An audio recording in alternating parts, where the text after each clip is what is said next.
Welcome to CaregiversTrainingVideos.com. Hi, my name is Jose Silva, and I'm your host for today's episode. CaregiversTrainingVideos.com specializes in giving family caregivers the learning tools necessary to care for a loved one at home. Today's episode is legal issues for seniors. We're going to review elder law and life care planning decisions that is necessary for everyone to make at one point or another in their lifetime. To assist us with this topic, I invited Mr. Richard Scott Stewart of the Elder Care Law Center in San Diego. Mr. Stewart is a practicing attorney in California that specializes in elder law and life care planning decisions with his clients. He's also a member of the National Academy of Elder Law Attorneys. Welcome, Scott. Thanks for having me. Yeah. I understand there's differences in traditional estate planning and also elder law and life care planning. Can you tell our viewers the difference in estate planning and elder law and life care planning? Sure.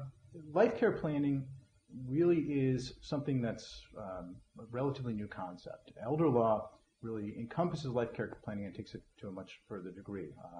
I've only recently seen the terms life care planning. And I think that those are people who are trying to deal with elder law. So I think a better distinction is the difference between elder law and estate planning. So let's talk about that, and we'll talk about how elder law does life care planning. Sure.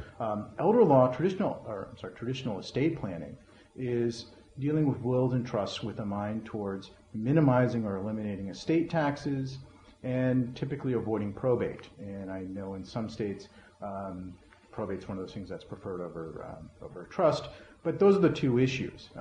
And those really aren't what I call the 800-pound gorilla in the room. What really is that 800-pound gorilla is the third issue, and that's the issue that life care planning and elder law attorneys typically deal with, and that is incapacity and how to deal with what happens if you don't die, but rather get really, really sick. The reason why that's so important is that the way our healthcare system pays for care. Most folks erroneously think that Medicare is going to help them with their long-term care costs, and unfortunately, Medicare won't. You typically are dealing with a program like the Medicaid program or VA benefits or long-term care insurance or some other methodology to pay for that. Elder law and life care planning folks are really trying to get people to memorialize their intentions with regard to those long-term care issues. What are your preferences with where you want to age? How are you going to pay for care? What are you going to utilize? Where do you want to receive assistance? When is it appropriate to get more assistance? And having all of that into your plan really helps eliminate a lot of problems in the long run. What's the most important documents that a family should have regarding elder law? When I talk about estate planning and estate planning documents, an estate plan really, in my office, encompasses 5 documents. We have 2 healthcare documents, power of attorney for finances, a will, and a trust, typically. The most important package, or the most important documents out of all of those documents are the 2 healthcare documents, and those are the Advanced Healthcare Directive, or Durable Power of Attorney for healthcare decisions, and their HIPAA waiver. And the reason why those 2 documents are so important is that those are the documents that will guide people and empower someone to make healthcare decisions for you. And so when you're confronted with the extremely high cost of long-term care, or even if you're not dealing with long-term care issues, let's say you're dealing with an ICU issue or I'm being kept alive type of issue, the costs associated with that type of care can be unbelievable. We had a client of ours a couple of years ago that was paying $30,000 a month for long-term care. And if there isn't any direction as to what your preferences are, how you're going to pay for that, or empowering people to deal with those issues, or giving directions within your healthcare documents as to what you want to have happen, then you're kind of really leaving it up to whomever comes and manages that for you. So your Advanced Healthcare Directive or Power of Attorney for healthcare is extremely important. I like to couple that with a standalone HIPAA waiver, and HIPAA is the Health Insurance Portability and Accountability Act. And among other things, what that law did is it made all of your personal information confidential. And so what that really means is that if you were injured, your wife, without a HIPAA waiver, can't go to the hospital and look at your medical file. And what if it's a second marriage and you've got kids from your prior relationship, from your first marriage? If your wife your new wife has access to that information, but your children are not empowered under a HIPAA waiver to have access, and that can create real conflict between families, because how do the children know that their stepmom is actually doing right by you without being able to go right to the horse's mouth and see what's going on? So I like to have a HIPAA waiver that actually empowers all of the critical and key people in your life to be able to get access to information, to verify that the person who's making the decisions is in fact making decisions consistent with what your expressed wishes are. Well, thank you for that information. Do you have any things to add before we go to our viewers' questions? Well, I think that as our population is aging, probably the most important thing for seniors to do is really sit down and think about this issue. One of the most troubling statistics I learned last year was that although 50% of seniors are going to wind up utilizing long-term care in a nursing home, 2/3 of that senior population are actually going to utilize long-term care services. Less than 10% of the senior population has even had a conversation about what their preferences are, even with their spouse. And that's just an incredibly troubling statistic when you think about if without any direction, that's where conflict arises, and that's really where litigation arises, and that's where you start paying lawyers. I'm not complaining about getting paid, but it's certainly not. It's not in my client's best interest to spend all of the money on lawyers as opposed to making sure that whatever their wishes get fulfilled. All right, Sandy. How can our viewers find out more information about you and your law firm? The easiest way to contact me is to look at my website, which is sandiegoelderlaw.net. Don't necessarily think that that I only represent folks in San Diego because that's what my website says. I actually represent folks all over the state of California. I have offices up in Riverside County, San Diego County, and I've got offices and relationships with attorneys up and down the state. So I actually represent people all over the place. Elder law attorneys are kind of in the minority. There's not very many of us out there, and it can become extremely helpful for them for folks who are suffering from these conditions to actually get the help they need. How can an individual find out more information about elder law if they're outside of California?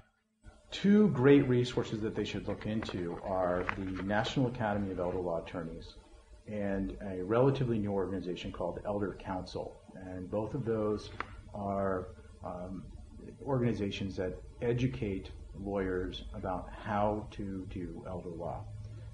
They have referral panels and referral resources. Another resource that you likely would want to go to would be your local bar association and see if there's an elder law section of the local bar association and contact attorneys through that. But any one of those three ways would be the way I would look at it. All right, excellent. We're going to go to the viewers' questions, and the first question is from Lisa T. And she says, my brother is caring for my mother in a different state, and I believe he is stealing from her. Last year, my mother was persuaded by my brother to add him to a checking account and to be in charge of her financial and legal matters. I tried to obtain bank statements from him, but he wouldn't allow me to review them or any other documents. What can I do? Well, that's actually a pretty tough question because you're getting into whether or not mom has the right to privacy, because you're asking to look at mom's personal information. So the really threshold question from my position would be, does mom have capacity? Is this something that mom is authorizing on her own? Is she fine? Because if she was, I mean, think about you. If some young whippersnapper wanted to look at your personal finances, you might say, you know what, that's not your business. If she has capacity, then she has the right to allow people to do things, and she may be access to her accounts, spending spend her money as in a manner consistent with what she wishes. That may be what's going on. On the other hand, it may be your brother's stealing money from you, and if that's the case, or stealing money from mom, and mom doesn't have capacity, and if that's the case, then you get into a completely different world. What you need to do is first verify if she's got capacity. Secondly, you're going to need to go out and see if you can get copies of whatever estate planning documents that she may have. The documents that are going to be dealing with bank accounts and finances are going to be her durable power of attorney for finances and maybe a trust. And those are the documents that are going to guide you as to what can be done and what can't be done. And if your brother is breaching the terms of those documents, he can get in trouble for either financial elder abuse or breach of fiduciary duty. And if those documents don't exist or if they're unclear, then your final and last resort would be to open what we call here in California conservatorship. That's also known as a guardianship in other states. And what that is you're going into court and you're saying that mom is incapable of managing her affairs and that she's being taken advantage of and that we need the court's assistance to get control over those affairs. It can be a really, really ugly process.